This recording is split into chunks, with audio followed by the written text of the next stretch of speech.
You ready? Ready. Let's do it. Welcome back to the Convo Couch, everyone. Pasta Jardula, special guest here. And when I say special, I mean friend, too, as well. Friend of the show. You might know him from the Rokfin threads when he's going odele, yelling out stuff loud and proud. The first time I heard him was Get Your Shit Together, Slow News Days show. And I said, this guy is just amazing. And I built a relationship and been talking with him. Is my good friend Paulie, the Shadow Banned Refugee. How you doing, brother? Excellent, man. Thanks for having me on. Man, thank you for coming on. So why don't you explain to the crowd out there, to everybody listening, because what we're going to do today is we're going to start going over this infrastructure bill. It's obviously something we can't go over the whole thing in one shot, otherwise we'll be here till Tuesday. But we could start kind of laying out the pros and cons, mostly a lot of cons, of this bill. But before we do that, why don't you explain to people what industry you worked in for a while so they can get a sense of why I'm choosing the Shadow Banned Refugee to come on the show. All right, so yeah, once upon a time in about 2014, I was an electrical apprentice, and I was very, very right wing, flirting with fucking fascist right wing. So I went to go work in the oil and natural gas industry, and I quickly learned the way that the world really works. Free markets oppress the fuck out of people, poison people for profit, hurt people, and get to run out the back door with all the money and leaving those people fucked. So I worked in the actual pipeline industry. I worked on the Keystone natural gas pipeline up in the Bakken oil field shale. I worked up and down the Rockies for that. I also worked in the gas station industry, so I've worked everywhere from pulling oil out of the ground to putting into your car. And I worked in that industry for quite a while, and so I kind of find it as my lifelong mission now to inform people about the industry and break that fucking industry and the power that it holds. Yeah. So what intrigued you about looking into this infrastructure bill? Well, so I've been, I just finished up with a massive remodel on my house, and I've been really looking for stuff for like an avenue for the independent media space for what I really want to do, and my main trigger was watching Josh Hawley on the give a press conference with some other Republic cuck senators about how this is a woke infrastructure bill. And I got infuriated because if these people are legit conservatives and fiscal conservatives or whatever the fuck and believe in liberty, then he'd actually have real criticisms instead of playing ridiculous party politics and fucking ideological games like that. So I got angry, and I decided, fuck it, I'm going to finally start jumping in as soon as this bill was released. And I have a keen eye, I guess, for oil and gas language in general. Yeah. So, well, let's use that language, and it's so funny because Josh Hawley is considered one of our better senators. Every once in a while, he'll throw you a little biscuit where he'll go after big tech, or he'll be like, let's get our election straight. And then he'll get anti-China and like, well, we got to stop communism, socialism, liberal bullshit. Like, this is a woke bill. But from what you've explained to me, and I also want to send a shout out to two of your comrades out there, Ali and Sebs, who've been doing work on this. And hopefully, and this bill is so big that we can use their insight as well, because I know they're digging in deep, and they're also friends of the shows, and they've been doing a lot of writing, and they're great sources to tap into. But just before we get started, and we use this pipeline language that you were so keen to, this bill has already passed the Senate and it's sitting on Biden's desk, correct? Yeah, this bill passed the Senate on August 10th. While everyone was paying attention to, oh my God, Afghanistan, this is when they fucking passed it through. Before it went to the Senate, it was written a certain way, it went to the Senate, and then there were some friendly amendments added in, which I will show you some of that as pork. and sent back to the House, and then sent right back to the Senate. Now, it's sitting on Biden's desk. Biden is saying that the $3.5 trillion reconciliation bill needs to be passed and on his desk before he signs either of them, and then he will sign both of them together. So hopefully, fingers crossed, I can get through this bill by the time that reconciliation bill comes out, because that bill has not been fucking written yet. When does he expect this bill to be written by, the reconciliation bill? And what would that, just a small oversight about what it would detail as far as, you know, the reconciliation bill? So the reconciliation bill is going to have a whole lot of spending provisions in it, and it's going to have stuff for child care and for unemployment and focusing industry in certain places. My guess is this is going to drop as soon as the extra unemployment benefits end in a couple of weeks. That way there's enough mass hysteria and panic that they say, oh my God, pass the fucking bill, pass the fucking bill, pass the fucking bill. Just like they did with omnibus spending bill on December 21st for the $900 billion spending bill that was passed then to give you that wonderful $600 fucking stimulus check that they gave you. I know. Right? Yeah. So many other countries just got money. Even Donald Trump said, and don't get me wrong, I'm not a fan of Donald Trump at all, and I don't want to get into that, but one of his quotes, he even said, I sure hope we don't find life on Mars, because if we do, Congress will find a way to give them money. You know what I'm saying? Like, everybody got money, and we got shit, because everybody was so desperate just to get a little bit of something while they were struggling. And now that you're pointing it out, they are dropping the unemployment soon, right? That extra, whatever, $600 for 2 weeks is going away.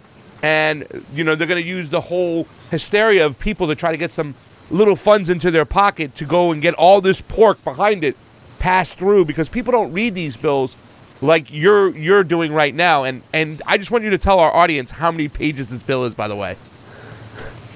So this bill is upwards of 2,700 pages. That's it? Small one.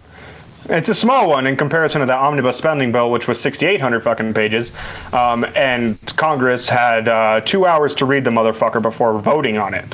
And this is a trick that Nancy Pelosi in particular plays, because she's the Speaker of the House. She gets to organize how those votes are fucking rolled out and all that shit. So, like, this is her fucking game. This is a game. It's a perfect game, because you use hysteria to gin up the absolute panic of, we need to pass this right now, otherwise we're going to get fucking guillotines outside our doors. So this is the game that they're going to fucking play. And this bill is bad. I can only imagine how bad the reconciliation bill is going to be. All right, so let's get into this bill, because let's talk about this, because I've been saying this for a while. Like, okay, you know, a real infrastructure bill would be a green infrastructure bill. And I'm not talking about AOC green, I'm talking about real green, right? Like, I've seen a lot of videos out there, and you can tell me if they're kind of fake or phony, whatnot. I've seen a video that's been out there for like 10 years where it's turning a lot of our highways into solar panel kind of blocks that can be used for solar energy. I've seen videos of taking like that plastic that's in the ocean and condensing it into like the cement mix so we can use that. I mean, I've heard all these ways about building our infrastructure in a clean way rather than the way we do it now. Is this bill whatsoever clean, or is it dirty, and is it made for the language that you understand? Pipelines. So, yes. The answer is yes. There is some language about how they're going to rebuild, or how they're going to re-engineer, rather, materials that they use in infrastructure, right? So that includes in bridges, that includes in roadways, that includes in everything else.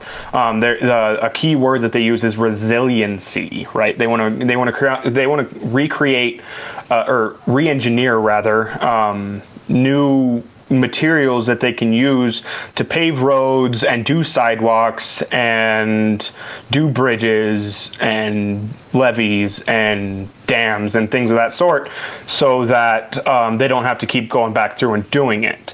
So they're going to re-engineer asphalt, probably using plastics and fiberglass. There's 10,000 different ways that they can do it. Those preliminary engineering reports have not been released yet. Preliminary engineering reports is what they use in the bill for how they're going to actually do this. So there is funds that are set aside for that in this bill to figure out how they're going to re-engineer this stuff. But the Faustian bargain, meaning that they are going to build a massive infrastructure that is not for you. If you still think that Washington, D.C. works for you, I got some oceanfront property next door to sell you. Yeah. For clarification, I don't live anywhere near a fucking ocean. I live inland. New Mexico, right? Yeah. Gotcha. So it's crazy because, like, you know, to me, if I was the president of the United States and I was putting forth an infrastructure bill, that's the thing I'd be bragging about. I'd have like these slates in here, like we're gonna go solar. You know what I'm saying? Certain highways, we're gonna put some solar energy in there. And look at this, we're gonna take plastic out of the fucking ocean and we're gonna put it in with this fiberglass and the cement, and we're gonna fucking use this and we're gonna clean up the ocean. And that's what the infrastructure bill is. And you're gonna have jobs. You're gonna get jobs. But from what you've told me about this bill, it seems like a dirty bill, because they're trying to sneak in more pipelines and use a little trickery with the language and the way they're doing this to make it easy for them to have pipelines all over this country, especially when it comes to like Texas, Alabama, Mississippi. Can you explain to the audience that what you were telling me earlier,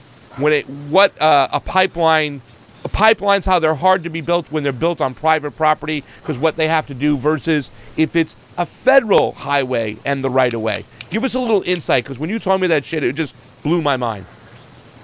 Okay, so something in the oil and gas industry in general, and this isn't just oil and gas, this is also including utilities like electrical, sewer, plumbing, all that shit. One of the biggest issues that they run across is easements. So when you run through somebody's private property section, you're required to pay them, and they also have the right to refuse. Now, sometimes a government body, whether it be local, state, county, federal, doesn't matter, they can come in and they can claim eminent domain and take that shit from you. But it's a costly legal battle, and it takes a very, very fucking long time to make it happen. You can see this happening right now in Texas, Oklahoma, Louisiana, Mississippi, Georgia, fucking South Carolina, North Carolina, all over the country, and most importantly in native lands in North Dakota, South Dakota, Minnesota, right, DAPL and Line 3. So what they've done now in this bill is created an avenue all the way around all that fucking legal mess. One of the things that I found in this bill is that they've totally transferred the power of how to approve a bill, a pipeline, right? There's a lot of language in here about restructuring the bureaucracy of the approval process, right?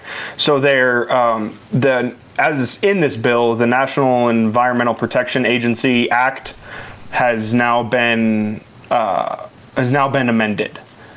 So at any time, a sponsor can petition for an exclusion or an amendment to the National Environmental Protection Act. And that petition... Oh, sorry. I was going to say, could you explain what a sponsor is? Yeah. Because the sponsor sounds good. Yeah, a sponsor is someone with a big old fucking handful of money. That can be a financial institution. meaning whoever's funding this pipeline. Yeah. That can be the actual oil and gas industry itself, people like Kinder Morgan, Anadarko, Noble, Tri-State, these big names that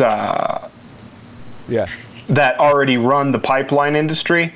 They can submit as a sponsor a petition to either the Federal Highway Administration Secretary or the Secretary of Interior and gain approval for their new pipeline. And this is from, what's the name of that act again?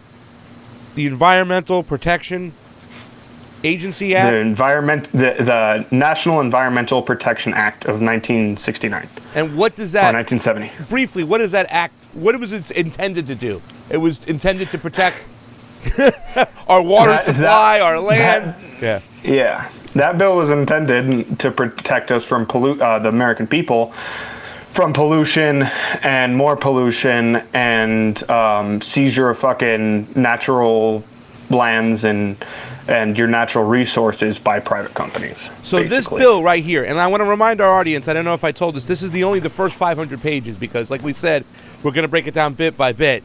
But this bill, there's language and there's, what's the word I'm looking for? Go-arounds, ways to avoid, to get away from protections that were put in place for humanity and nature and for the people. Now they found ways within this bill right here to go around it to help the big boys get their pipelines where they want to go, correct? Absolutely. So one of the things that they keep referring to in this bill is moving into natural gas powered vehicles, hydrogen powered vehicles, propane powered vehicles, and electric powered vehicles. Yes. Now, two of those at least, are hydrocarbon fossil fuels, propane and natural gas. In the climate change section of this bill, they are going through how they need to address how they need to address pipeline deficiencies that will impede the deployment of these new powered vehicles.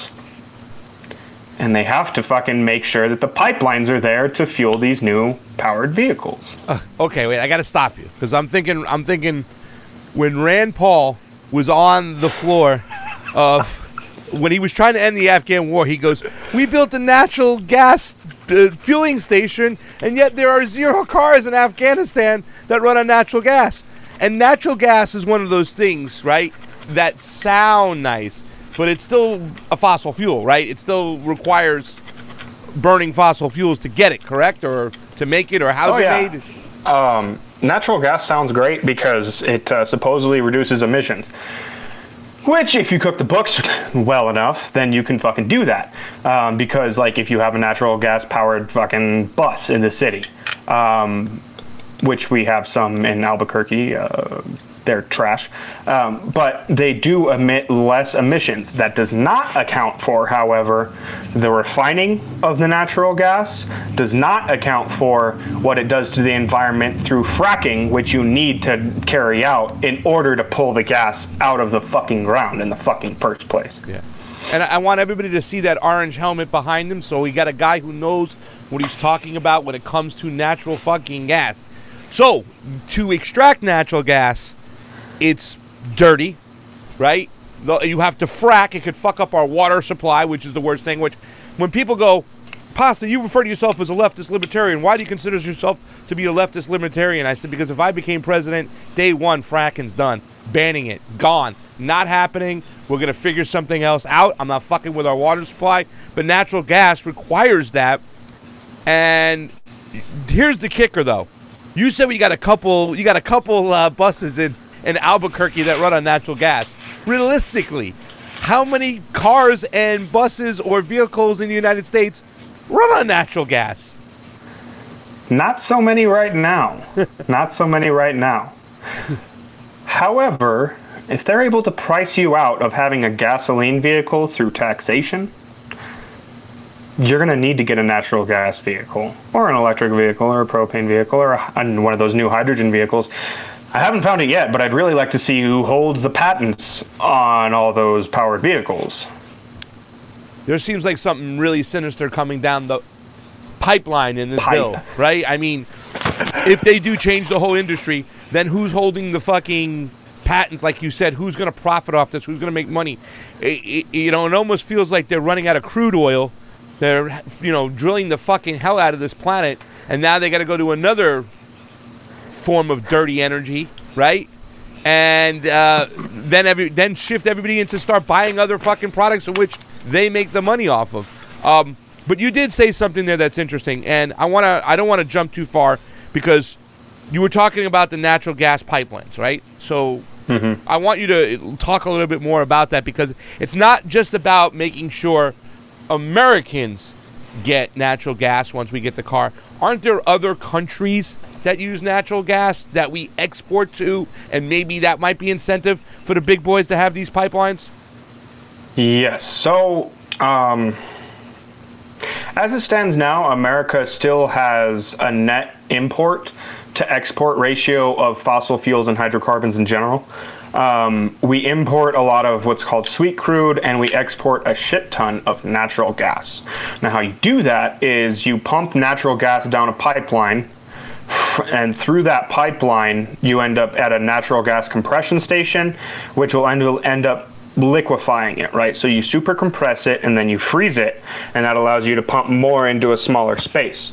And then they put it on tankers, and they send it out for export. Now, the pipeline that I worked on, the Keystone, that originally was supposed to carry natural gas from the Bakken oil field in North Dakota, oil basin in North Dakota, down the Rockies, all the way into Mexico to Tijuana to export to Asian markets. Now, since the TPP fell through, they can't really export anything through Asian markets anymore because of BRICS and how Russia is now, Russia and Iran both are going to be supplying Asian markets with the supply of hydrocarbons, natural gas, crude oil, and all that other shit that is associated. But Europe still needs it, and so does Africa. Now, the way that they're going to do this is, I don't know if anyone else remembers this, but I remember it quite keenly. One of Biden's first acts was to threaten sanctions on Germany, so for daring to build a natural gas pipeline to Russia. That's the Nord Stream pipeline or something? Yes, right, yeah. Nord Stream, right. And so I don't really think that had anything to do with Germany and Russia becoming friends. I just don't think America could meet the fucking demand of the European market at that point. So you're going to need some more pipeline infrastructure here to get it to port, to put it on the tankers, to get it to Europe. Now, my speculation on this is we have dog shit crude. We have semi-sweet crude and sour crude, mostly sour crude, in North America. And can you give a brief explanation of what those are? Sweet, sour, and shit? I think with the three. Okay. Yeah. So there's two different types of crude oil, right? There's sweet crude oil, and then there's sour crude oil. Sweet crude oil has, through the process of millions of years, risen up to the very top of the surface of the ground, right? You'll find that in Saudi Arabia, in Kuwait, in Iraq, in Iran, and it has less sulfur content than sour crude, which makes it easier to refine, and it makes it a cleaner refining process, as well as you get more of a yield for the refining process, right? Sour crude has more sulfur content. It's a lot more toxic to fucking refine, and it costs a lot more to refine. So we have sour crude. Venezuela has sour crude, and we have semi-sweet crude.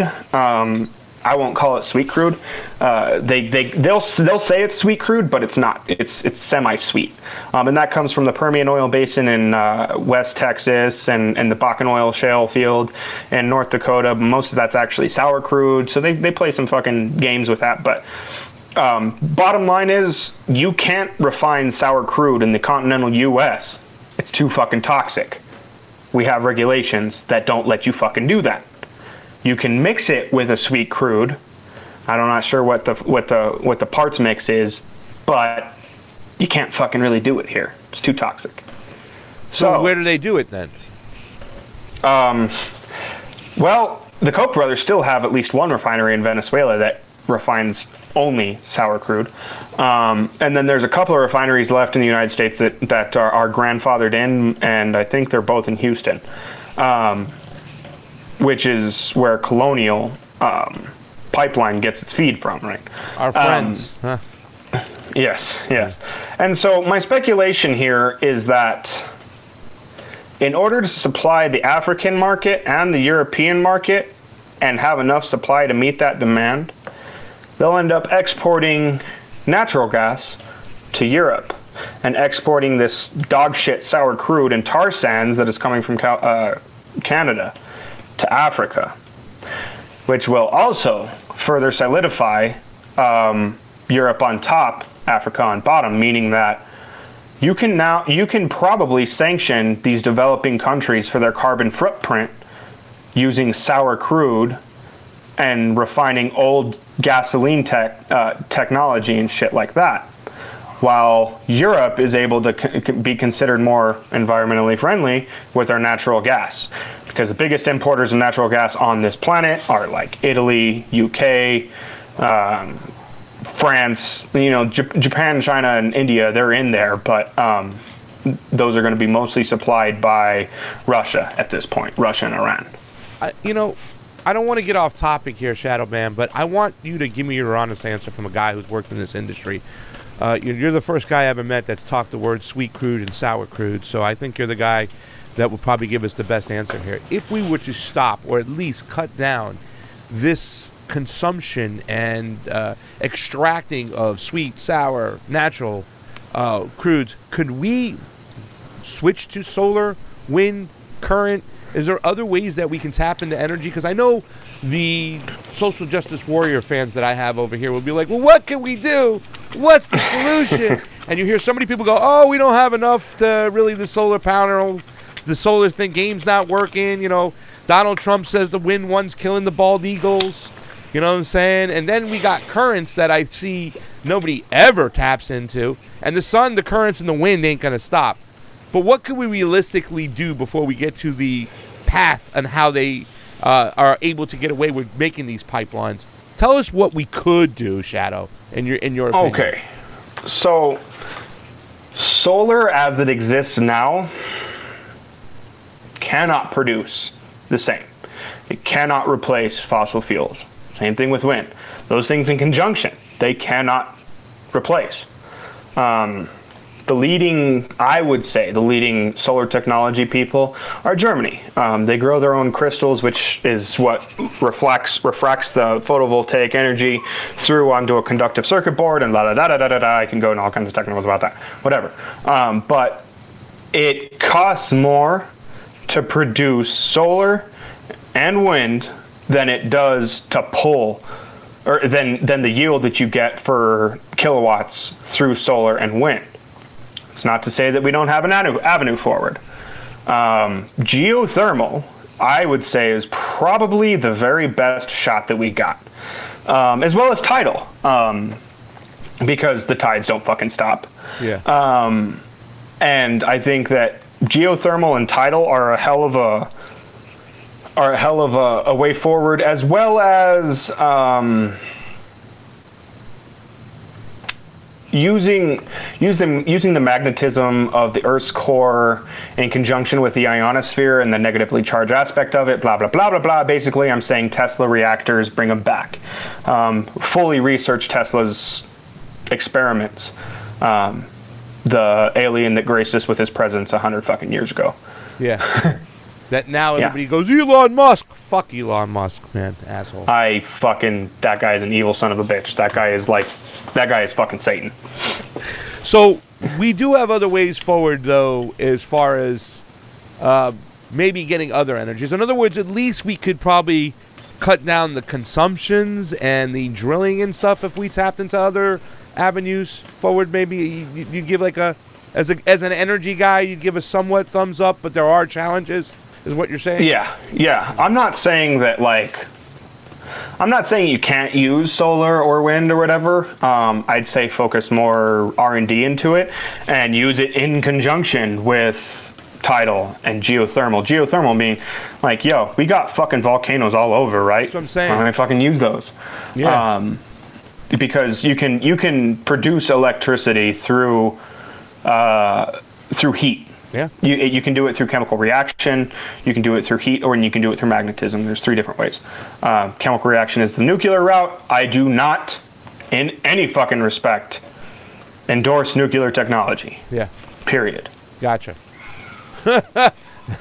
By the way, you talk about geothermal energy. Today is September 4th. Today is the day that El Salvador officially goes as Bitcoin as the legal tender, and they're going to produce their own monetary games by using their fucking volcanoes, geothermal energy, to get to mine Bitcoin. Hello, everybody.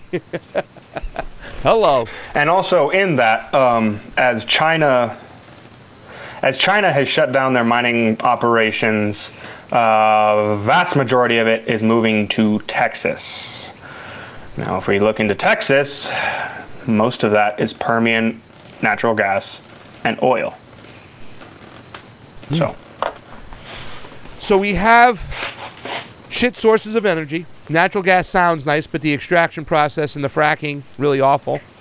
We have crude oil, sweet, sour, all this shit that needs to get to ports, right? Gulf water areas, so we can export it out. But you've explained the mechanism of going through the intimate domain or going through the private areas is really, really tough. It takes a long time. But in this bill, what you have found and what you have explained to me is they found a way around it by duping the people. So why don't you start giving a little explanation, since we're in the first 500 pages of this infrastructure bill, which the big poison pill is that we're going to find a way to get oil and gas to the waterways around you, and we're going to make it sound like we're building shit and highways. Give us a little insight, brother. Okay, so being that they're having such a fucking hard time getting these easements and paying out the people for these easements, they are now moving to a place where utilities and natural gas pipeline infrastructure of any sort is going to be put in the right-of-way of highways. Now, the right-of-way is not too hard to explain, but let me try and draw a picture out for you. So say your highway is 100 yards wide. The right-of-way could be up to 1,000 or more yards wide. Make sense? They're like on the side of the highways. I always know the right-of-ways is like those dudes are riding on the right-of-ways where the cops usually ride to get to the accident when traffic stop.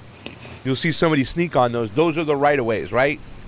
On the sides of the freeway? Yes. Okay. And also up to and including the frontage roads, and like where the fence is on the side of the frontage road, that's where your federal right-of-way ends. Got it. So,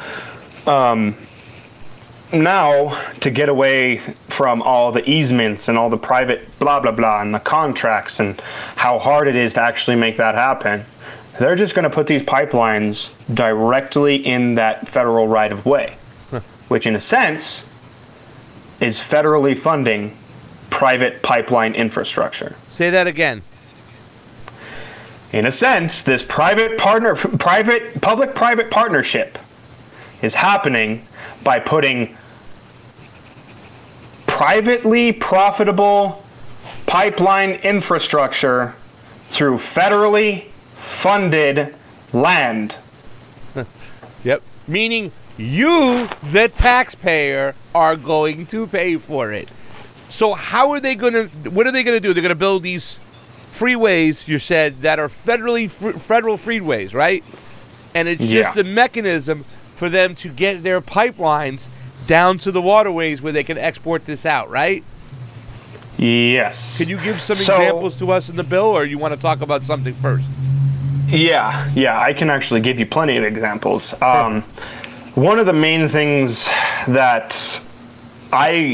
when I first opened and cracked this bill in the first 100 pages, it outlined $1 billion per year for nationally significant projects. I initially thought that would be a black budget because it's a set amount, right? There's no like $1 and $2 fucking places where most funding happens. It's a set amount, $1 billion per year. Bam, bam, bam, bam, bam. So I thought it was a fucking a black budget. But as I got further into the bill, I found what these nationally significant highways really are and where they're at. There's one called the Central Texas Corridor. There's one called the Central Louisiana Corridor. There's one called the Middle Alabama Corridor, the Middle Georgia Corridor, as well as the Central and South Mississippi corridors. Okay. Now, as a oil and gas person, I know all these fucking places. I know all of them, especially in Texas. I was able to use Google Maps to map out exactly where these fucking places are. And it's carrying straight from the Permian oil basin that is in South and West Texas, where most West Texas oil comes from. In Odessa, Midland, which we call Refinery Town. It smells like shit all the fucking time because of the refinery. And it's carrying it to the Louisiana border, from the Louisiana border to the Mississippi border, and all roads seem to be leading to Gulfport, Mississippi. Gulfport is where most oil and natural gas in this country is exported from. Period. So you found out really quick. You found out where the refinery is in smelly West Texas, the shit place. What's it called? Odessa. Yeah, Refinery City. And you saw roads that are going to be built within this infrastructure bill that are going to make it capable from going from West Texas, going east into Louisiana, Alabama, Mississippi, and then down into the Gulf. Yes. And how are they selling these highways to the public inside this infrastructure bill?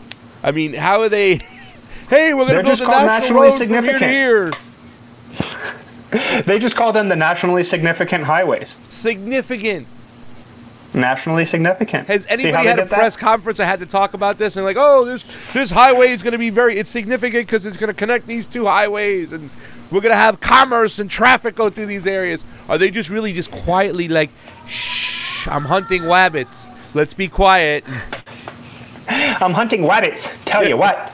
But also what's strange in here is that it's not just these main highways. There's definitely pork in there. There's a couple of stretches in Mississippi that are called nationally significant highways that are 11 minutes of travel. My guess is they had a hell of a hard time getting the easements between the natural gas compression station that I actually know is where the highway begins to the next natural gas compression station to the south that I know already is there, right? So there's pork already inserted into that in Mississippi. There's two different stretches that are less than an hour long that they're calling nationally significant highways that are in the middle of fucking nowhere, right? They don't fucking serve shit. Yeah. But if they can force the new federal right-of-way into the private lands, then they can force that pipeline right through, and nobody can say a fucking word about it. Wow. Yeah.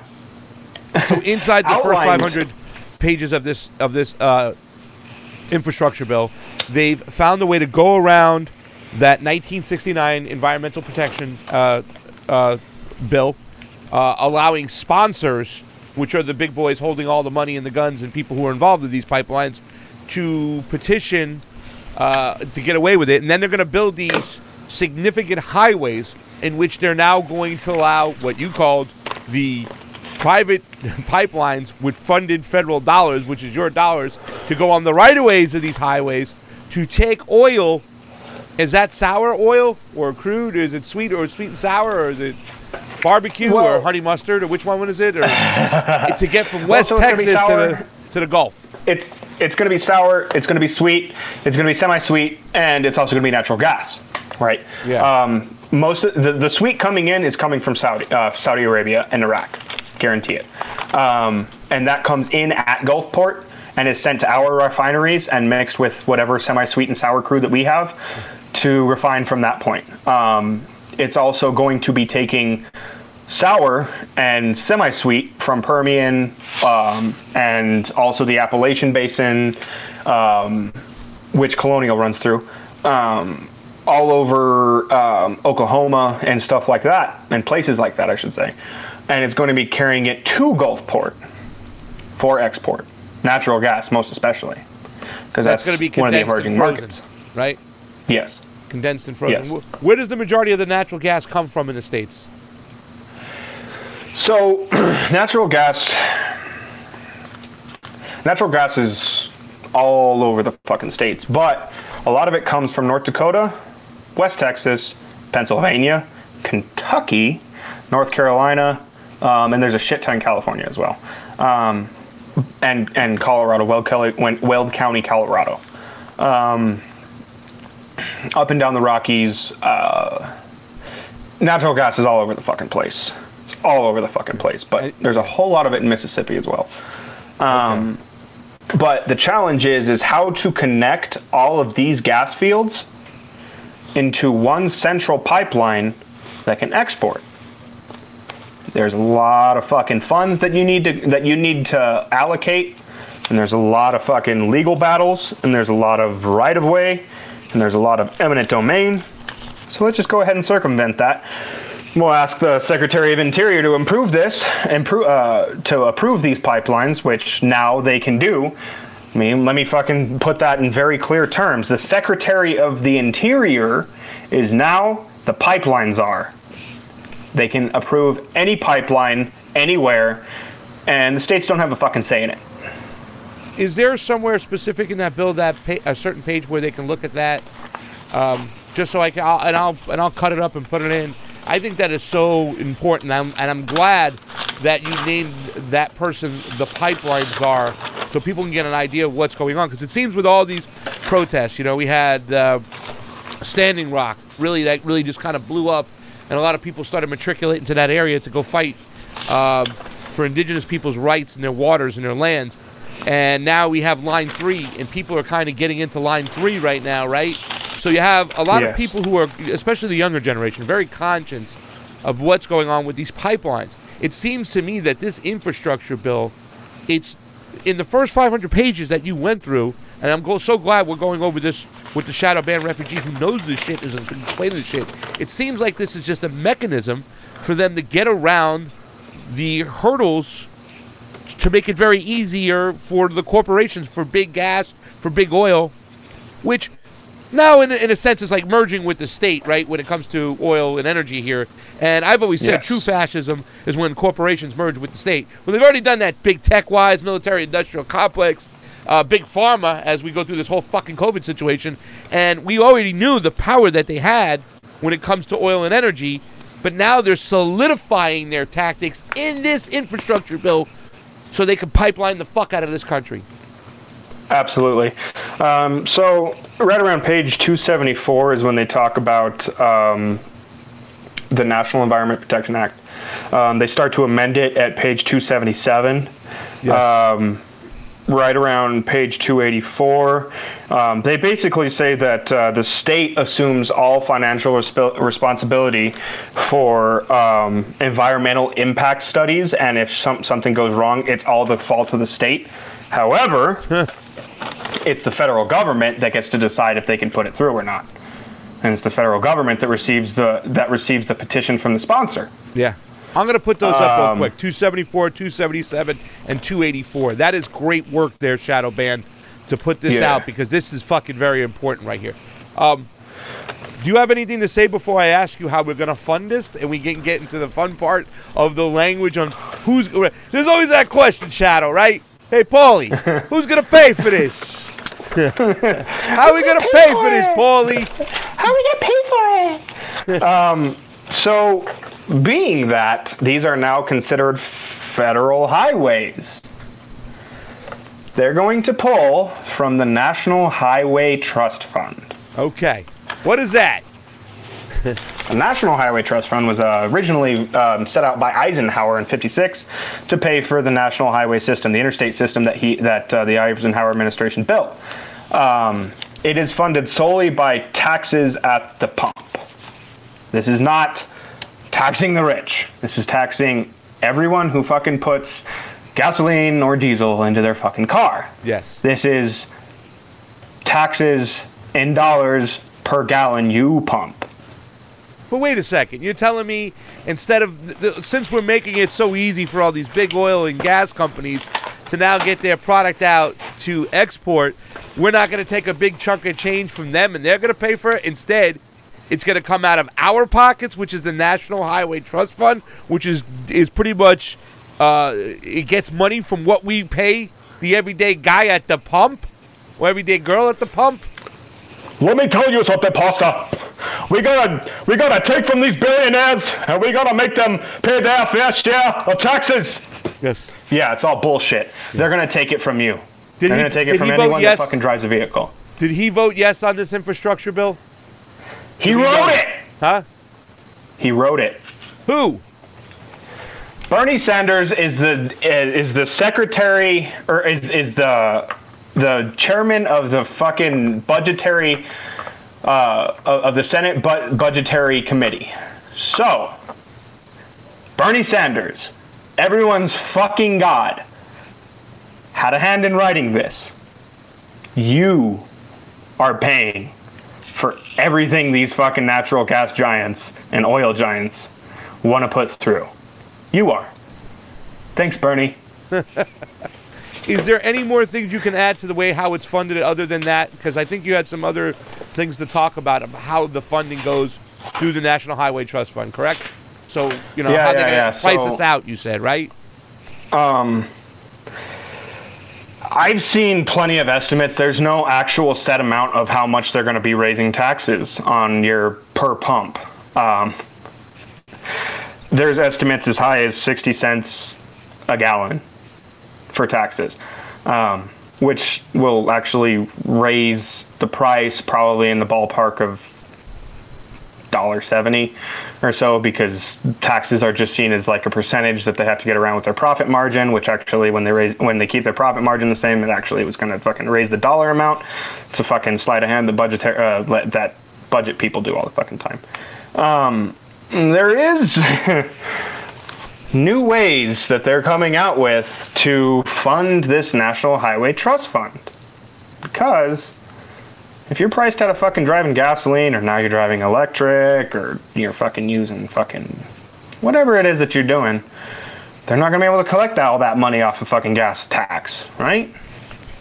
So they're coming out with a brand new program, and it may take 5 years, it may take 10. We don't really know yet.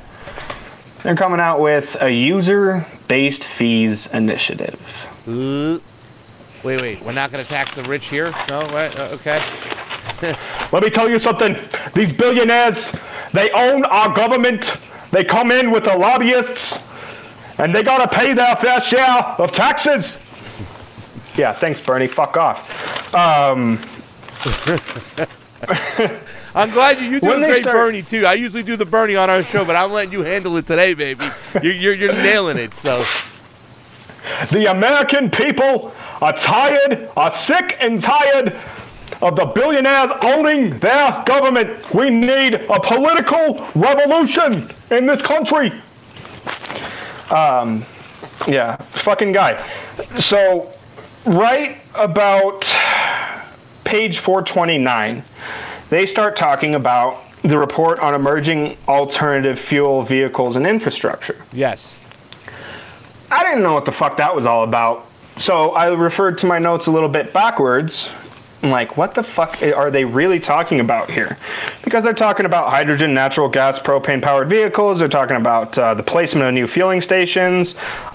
They're talking about identifying the pipeline deficiency that's going to impede deployment and adoption, AI and algorithm projects. And I'm like, what the fuck are they talking about? They start talking about non-highway recreational fuel studies. So, like, whoa, who's using these off-road trails for recreation? Who's going out into the mountains? And all that shit. They start talking about that at page 431. I'm really confused, and I don't know what the fuck's going on here, right? So I start looking back through my notes, and I noticed at page 259, they start talking about intelligent transportation systems. Intelligent transportation system is very vague in how they describe it, but what they do refer to is something called CV2X, which means cellular vehicle to everything. Yes. Cellular vehicle to everything is an IoT. It's an Internet of Things blockchain protocol. Since 2006, something called dedicated shortwave communication, or dedicated short range communications, DSRC, has been mandated in vehicles, right? And that is, your fucking radio can talk to another radio in another car right next to you. Didn't really see much results. But under the cover of COVID, the National Safety Highway Administration was able to push through this new mandate to mandate CV2X capable vehicles and everything. And so that is, being an Internet of Things, it's going to connect your Bluetooth or your GPS or your radio or everything else to everything else around it. That's why it says cellular vehicle to everything, right? So this is a whole lot of technical jargon, yada, yada, yada. I can see it, what they're going to do with it, and some other technical people watching might be able to see what they're doing with it, but I couldn't prove anything until I looked a little bit further. And when I look a little bit further, I looked at page 4.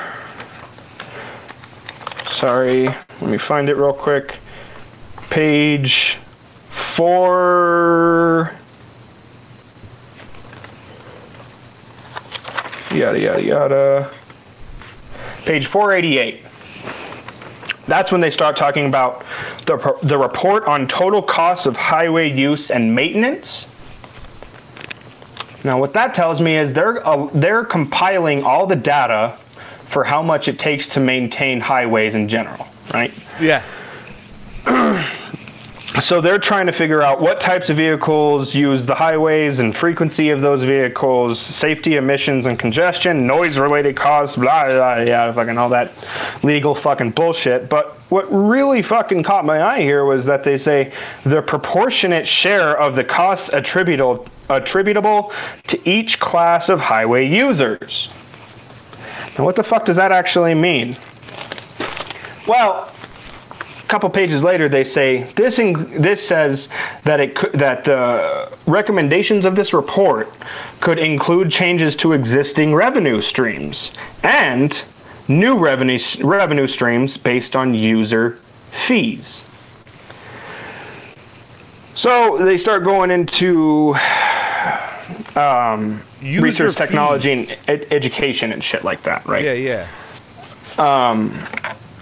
This is all to test the design, acceptance, equity, and implementation of user-based alternative revenue mechanisms, including among different income groups, rural and urban drivers as applicable, and provide recommendations regarding the adoption of and implementation of user-based alternative revenue mechanisms. And they keep on going with this shit, and they talk about quantify and minimize the administrative costs of those mechanisms. What are these fucking mechanisms? Nobody fucking knows. They haven't said anything yet.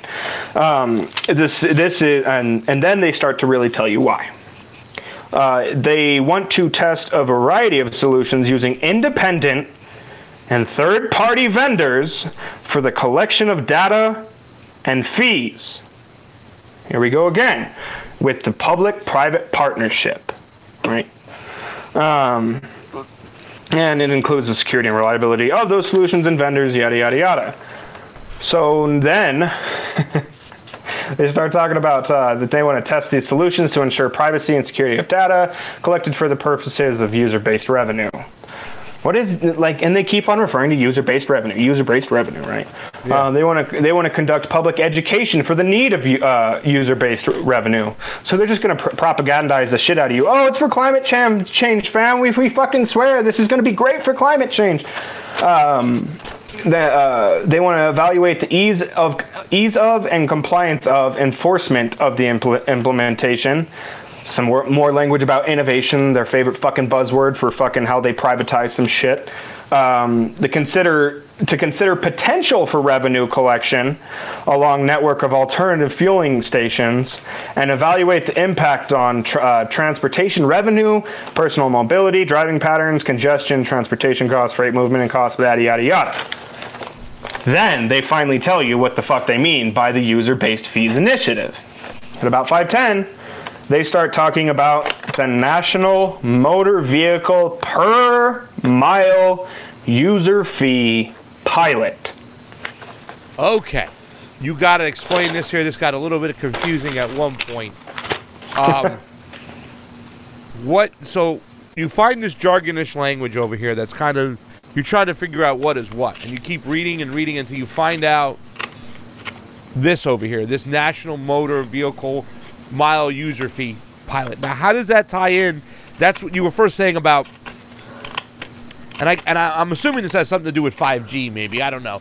The way everything is connected with all these different cars, your Bluetooth and stuff. Can you kind of just square that circle of what you're trying to mean and bring it all together for us? Yes. So CV2X, the cellular vehicle to everything Internet of Things protocol. Basically what it's doing is it's connecting your phone, your radio with your fancy fucking touch screen and your fucking viewing screen and all that shit in your vehicle. Your OnStar, if you still have that. I don't even know if they still have fucking OnStar. I remember that was a relic of the past. I remember that. Yeah, we're dating ourselves now, bud. And connect all of these to also the infrastructure, to everything, meaning traffic lights and everything else like that. Now, as it stands now, the CV2X is using LTE, which is logical technical evolution, and it uses 4G. But it can't really handle that bandwidth without using 5G. So now, they already set the fucking infrastructure for CV2X to be mandated in all vehicles, and in the COVID hysteria in 2020, now they're implementing what it's going to actually fucking do, right?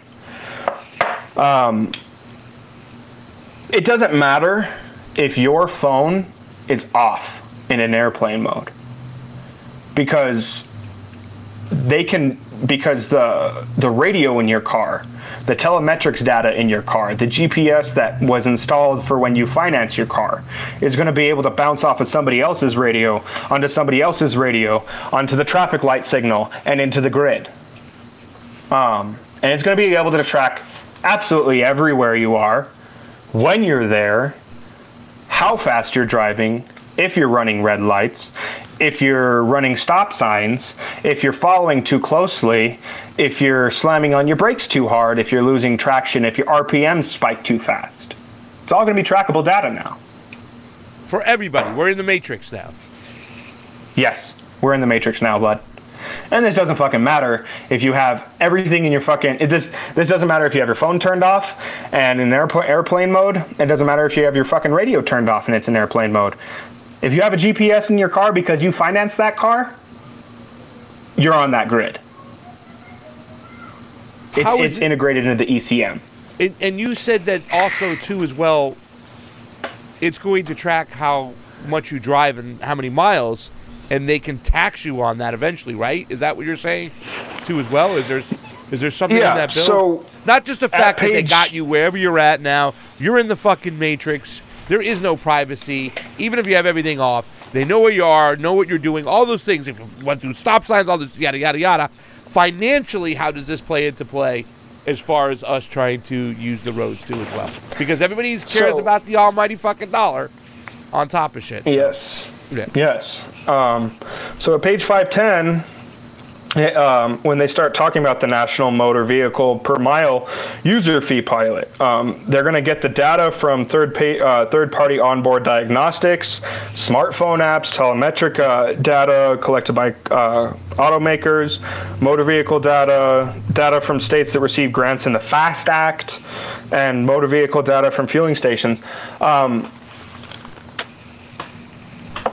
And being that they already set it up for third-party vendors, the master plan here, as far as I can speculate, by putting all of their pieces together, is your Google Maps. Let me just put it in a very fucking broad, easy basis term. Your Google Maps is going to track where you're at and when. Your Google Pay can just go ahead and deduct whatever you owe for using that highway anywhere. So the first 500 pages of this bill, as we wrap up this show right now, because I think we've given people a lot to chew on, is not really a worker pleb friendly infrastructure bill. It allows the big boys and the oil companies to go around the hurdles put in play that protect the environment. It's hocus pocus backdoor bullshit, as my fucking screen just went off. Let me get this back up. When it says these significant highways, national highways they need, no, they're nationalizing these highways, so therefore they can use the right-of-way to put pipelines that are private companies that are be federally funded by us, and it also throws us into the Matrix, because it connects all our Bluetooth, our radios, whatnot. So not only will they know what we're doing, where we're going, how fast we're driving, whatnot, they can also tax the bejesus out of us and take it right out of our Google Pay. And that so far is the only first 500 pages, which also talks about funding it through the National Highway Trust Fund, which is not the big, not the rich people, Shadow Banned. It's the little guy that's going to have to pay. Right? Yes, sir. Crazy. You got it right, 100%. Just crazy. I see you're lighting up something to smoke to relax, because we probably need to after this whole fucking thing.